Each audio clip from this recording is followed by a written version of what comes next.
Friends, welcome to Delta News. Kollipara మండలంలో ప్రధాన వాణిజ్య పంటలలో ఒకటైన పసుపు పంట సాగు ఆసన్నం కావడంతో రైతులు పంటలను దున్నే కార్యక్రమంలో నిమగ్నమయ్యారు. పంట పొలాలను దున్నిన రైతులు కూలీల సాయంతో పసుపు కొమ్మలను ఏరించి రాసులుగా పోసి వంటకు నిమగ్నం అవుతున్నారు రైతులు.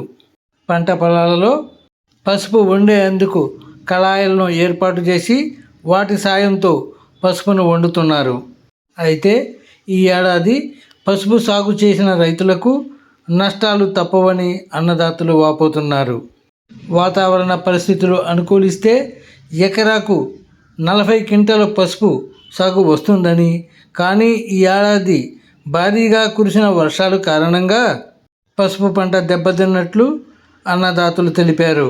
సాగు ఖర్చులు భారీగా పెరిగిపోయాయని, దీనికి తోడు దిగుబడులు భారీగా తగ్గాయని, దీని కారణంగా పసుపు సాగు చేపట్టిన రైతులకు తీవ్ర నష్టాలు వాటిల్లుతున్నాయని చెబుతున్నారు.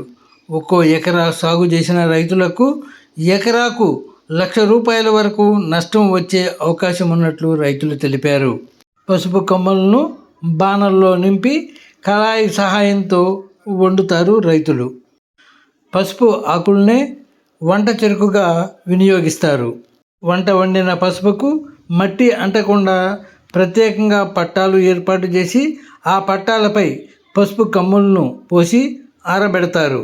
పూర్తిగా ఎండిన తరువాత పసుపు కమ్ములకు పాలిష్ చేసి మార్కెట్లో విక్రయిస్తారు అన్నదాతలు. ఫ్రెండ్స్, కొల్లిపరం మండల వార్తా సమాచారాన్ని మా ఛానల్ ద్వారా తెలుసుకున్నందుకు ఇప్పటివరకు మీరు మా ఛానల్ను సబ్స్క్రైబ్ చేసి ఉండకపోతే వెంటనే సబ్స్క్రైబ్ చేసుకోండి. అలాగే లైక్ చేసి ఛానల్ ఫాలో అవ్వండి.